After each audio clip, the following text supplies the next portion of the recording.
Halo sobat semua, jumpa lagi dengan Denbagose Channel. Bagaimana kabar sobat semua? Sebelum kita mulai cerita ini, ayo silakan subscribe, like, komen, share dan nyalakan loncengnya untuk mendapatkan notifikasi terbaru ketika Mimin upload videonya. Dr. Stranger, Bab 110 Setelan Jas. Thomas Kin tertarik kali ini. Sebelumnya, Weston Meng mengatakan bahwa Suan Company dibuka atas nama gurunya. Karena Weston Meng hanya seorang murid magang, dia tidak pantas menggunakan nama gurunya. 51% saham dari grup ini ada di tangan Thomas Kin. Oleh karena itu, Thomas Kin adalah komisaris baru Suan Company. Sebagai bos, dia belum pernah ke sana. Sekarang dia memiliki kesempatan ini. Dia pergi untuk melihat seperti apa lingkungan perusahaan yang baru didirikan itu dan apakah itu akan merusak reputasi guru. Baik, karena Vivin Lin dan Bibi kedua sangat gigih, maka Thomas Kin akan mengenakan setelan jas. Dia mengeluarkan telepon, memikirkannya, dan menelepon Hanson Long. Dalam kesan dia, Hanson Long sepertinya selalu mengenakan setelan jas. Dia seharusnya memiliki pemahaman yang lebih baik tentang bidang ini. Dr. Kin, silahkan perintahkan. Dr. Kin bisa menelponnya secara langsung, membuat Hanson Long tersanjung. Dua jurus dari Dr. Kin ini sungguh mengejutkan mereka, bahkan Kak Samuel membicarakan Dr. Kin dengan sangat hormat, apalagi dirinya sebagai bawahan. Aku ingin kamu membantuku dengan sesuatu, aku ingin membeli jas, kamu lebih mengerti, kan? Hanson Long menghela napas lega, ternyata hal kecil ini. Jangan khawatir, aku mengerti jas dengan baik, dan aku mengingat postur tubuh kamu. Aku akan mengirimkannya setengah jam lagi. Oke. Menutup telepon, Hanson Long segera meletakkan semua yang ada di tangannya dan langsung pergi ke mall. Memilih jas untuk Tuan Kin tentu saja tidak boleh ceroboh. Harus berkualitas tinggi dan tidak terlalu mewah. Meskipun harganya tidak perlu dikhawatirkan, tidak mungkin membeli jas yang terlalu mahal dalam waktu sesingkat itu. Harga 100.000 yuan adalah yang tertinggi. Segera, Hanson Long menyelesaikan pembelian setelan jas dan mengirimkannya ke bibi kedua di lantai bawah. Thomas Kin turun, mengambil jas itu dan berterima kasih padanya dan kembali. Setelah berganti pakaian di kamar mandi, Ernie Tang tertawa. Ah, keponakanku, aku sangat tampan. Tidak salah kalau dikatakan bahwa orang mengandalkan pakaian. Thomas Kin sendiri memiliki karisma bangsawan. Setelah berganti jas, dia bahkan lebih berwibawa. Vivin Lin juga merias wajahnya, dan melihat bahwa setelan Thomas Kin sudah diatur, dan dia terpana oleh karismanya, tetapi dia dengan cepat mengerutkan bibirnya dan mengatakan sesuatu. Lumayan ada gaya. Masalah jas selesai. Keduanya keluar dan langsung menuju Suan Company. Awalnya, Vivin Lin tidak ingin berbicara dengan Thomas Kin lebih banyak, tetapi kali ini dia pergi ke Suan Company.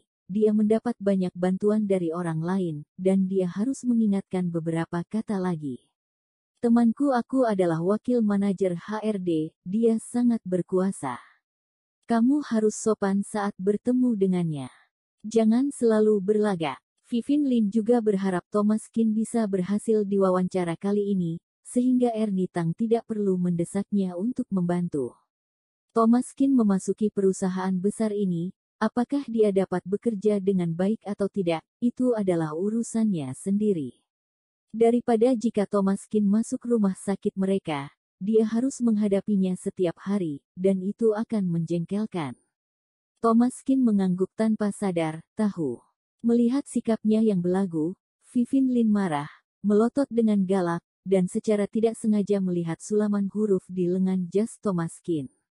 Itu adalah sederetan bahasa Inggris. Vivin Lin bertanya-tanya merek apa itu, dan mencari di internet. Tiba-tiba, pupilnya menyusut. Baju ini semahal ini. Dr. Stranger, Bab 110 Setelan Jas. Thomas Kin tertarik kali ini.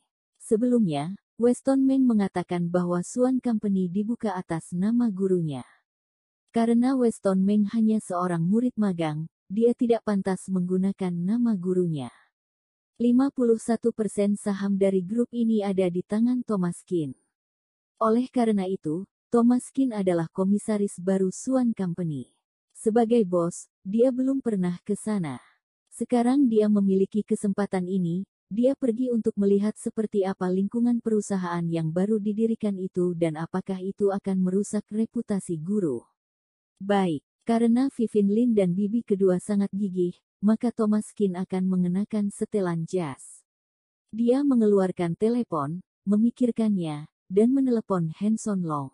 Dalam kesan dia, Hanson Long sepertinya selalu mengenakan setelan jas, dia seharusnya memiliki pemahaman yang lebih baik tentang bidang ini. Dr. Keane, silahkan perintahkan. Dr. Keane bisa menelponnya secara langsung, membuat Hanson Long tersanjung.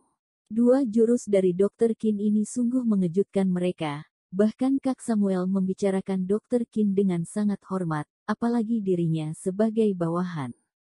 Aku ingin kamu membantuku dengan sesuatu, aku ingin membeli jas, kamu lebih mengerti, kan? Hanson Long menghela napas lega, ternyata hal kecil ini. Jangan khawatir, aku mengerti jas dengan baik, dan aku mengingat postur tubuh kamu.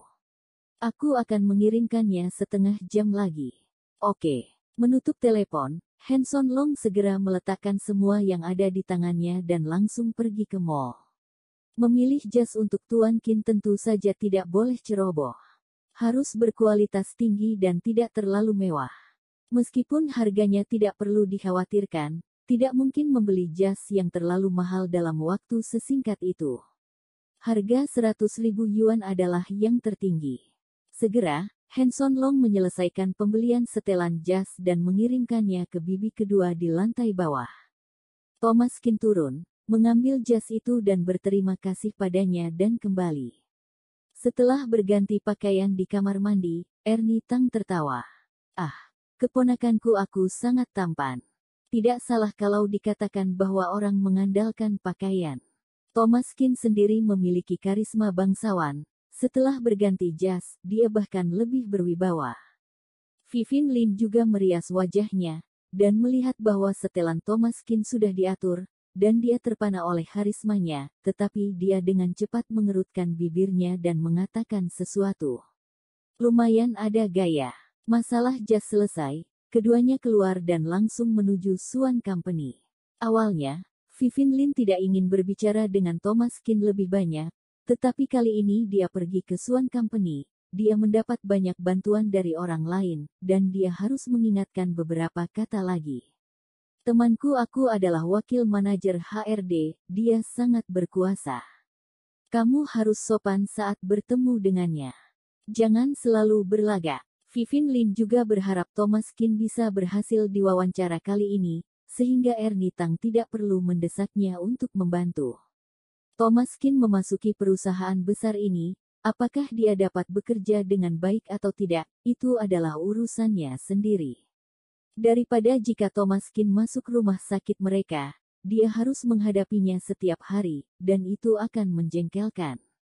Thomas Keane mengangguk tanpa sadar, tahu. Melihat sikapnya yang belagu, Vivien Lin marah, melotot dengan galak, dan secara tidak sengaja melihat sulaman huruf di lengan jas Thomas Keane. Itu adalah sederetan bahasa Inggris. Vivien Lin bertanya-tanya merek apa itu, dan mencari di internet. Tiba-tiba, pupilnya menyusut. Baju ini semahal ini. Bersambung. Terima kasih kepada kalian yang telah menonton video ini. Jangan lupa tekan tombol subscribe-nya dan nyalakan notifikasinya untuk mendapatkan video-video seru lainnya dari channel Denbagose.